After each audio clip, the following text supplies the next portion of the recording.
portanto, estou satisfeito e feliz por estar mais uma vez em Feira de Zezer, nesta terra lindíssima, e ter a oportunidade de dirigir algumas palavras neste momento. Quero saudar também o nosso Senhor Feitor Pinto, lembrando o tempo em que, muito jovem, era eu, jovem, também mais jovem, era o Nosso Senhor, trabalhamos juntos numa obra comum. E tenho acompanhado ao longo dos tempos a sua ação, quer na paróquia de Campo Grande, que não é a minha paróquia, quer na pastoral da saúde. É uma honra para mim estar aqui com o Monsenhor Feitor Pinto. Uma palavra também de saudação e de agradecimento ao Sr. Fernando Lopes.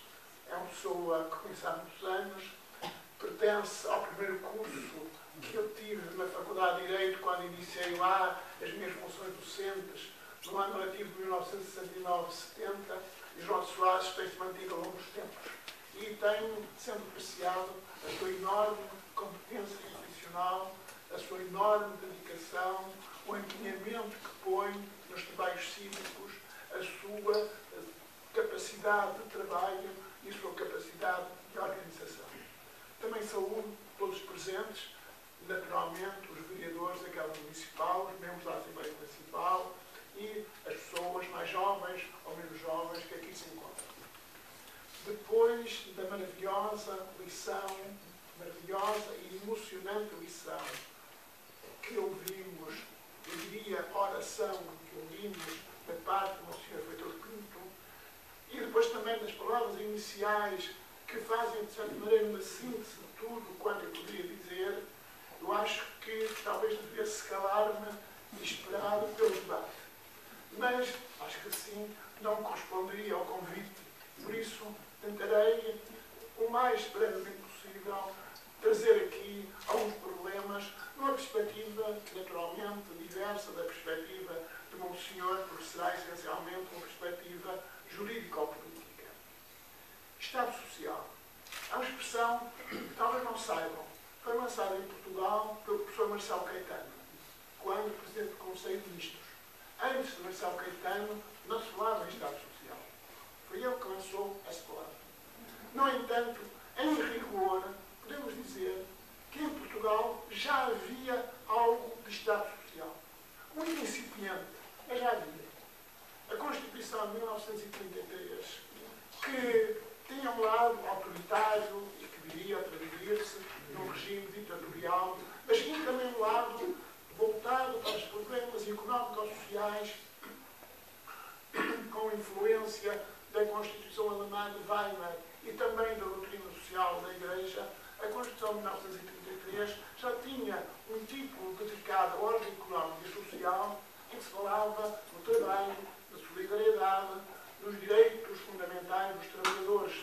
Também essa Constituição previa, tinha um tipo dedicado à família, em que falava em incumbência do Estado relativamente à família, particularmente em matéria de educação dos filhos, em cargos, em matéria de impostos. E também, ao longo do regime anterior, através das caixas de previdência, alguma coisa se fez no sentido da melhoria das condições sociais dos portugueses. E no tempo do professor Marcelo Caetano, igualmente também se avançou nesse sentido. Portanto, por uma razão de justiça e de homenagem à história e à verdade, podemos dizer que o Estado Social em Portugal, ou pelo menos um pré-Estado Social em Portugal, não começou em 1976, com a Constituição de 1976, vem de muito antes. E corresponde a uma aspiração antiga. Também acho, também na Igreja, muito antes de 1976 e até muito antes de 1933, em Portugal já se tinha empenhado no enfrentamento das questões sociais. Todavia, deve dizer-se, eu talvez seja suspeito por ter sido deputado à Assembleia Constituinte, todavia deve dizer-se que um grande salto se deu com a Constituição de 1976. As vicissitudes históricas da feitura da Constituição são bem conhecidas e ainda hoje há uma grande, desculpem que diga, por um lado ignorância e por outro lado aproveitamento, quer de um lado, quer do outro, do espectro político, a respeito dessas vicissitudes. Mas podemos dizer, e eu intervim ativamente, podemos dizer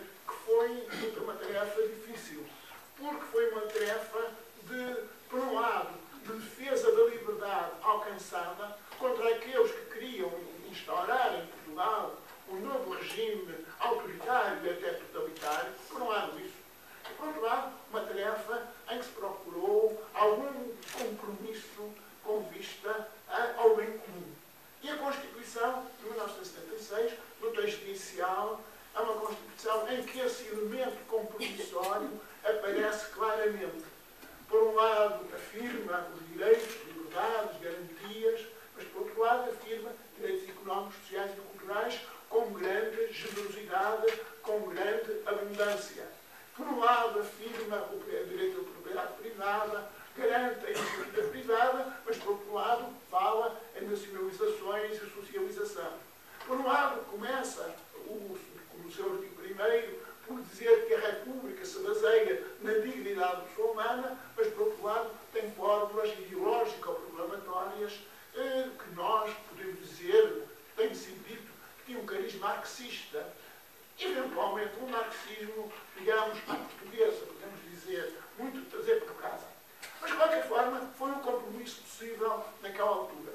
E um compromisso que permitiu ultrapassar o período revolucionário, a instabilidade e criar em Portugal uma democracia de tipo europeu e lançar os fundamentos de uma convivência pacífica entre os portugueses que, durante estes anos todos, apesar de tudo, foi possível manter.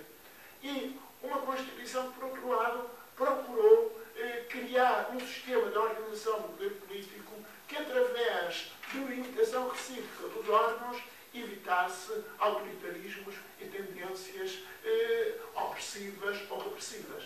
E, além disso, uma Constituição que, através do princípio da autonomia do poder local, pretendeu dar voz às comunidades locais, dar a possibilidade às comunidades locais de se organizarem, de gerir os seus assuntos, de resolverem os problemas das populações locais e de, com maior ou menor capacidade económica, resolver esses mesmos problemas.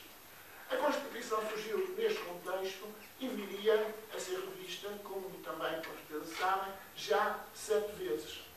A primeira revisão, e a mais importante, foi de 1982, em que foram eliminados praticamente todos os elementos ideológicos ou proclamatórios, uma certa fraseologia que havia em alguns artigos, e em que foi extinto o Conselho da Revolução, que tinha sido mantido no texto inicial como órgão de integração das Forças Armadas no poder político para evitar golpismos militares. E reparem, que também este ponto é importante notar, o Conselho da Revolução era um entorce ao Partido Democrático, eu sempre disse, e sempre pronunciei até contra os pactos, as plataformas de acordo com o Conselho da Revolução. Mas podemos dizer que nunca o Conselho da Revolução pretendeu substituir-se ao poder político. Enquanto que entre 1820 e 1975, durante mais de 150 anos, os militares estiveram constantemente intervindo no poder político, a partir de 1976, apesar de o Conselho da Revolução não intervieram, não houve mais golpes de Estado. E os militares, em 1982, naturalmente regressaram aos quartéis e acabou o problema militar em Portugal. Enquanto que na Espanha, em 1981, chegou a haver uma tentativa de golpe de Estado que só foi dominada pela coragem do rei, aparecendo na televisão, verdade, de general, e ordenando aos comandantes das regiões militares que obedecessem ao governo legítimo. Mas isto é história. Isto é para dizer que a Constituição tem esta história. Nasceu em 1976 e foi revista em 7 vezes, sempre na perspectiva de uma adequação à sociedade e também na perspectiva da integração europeia.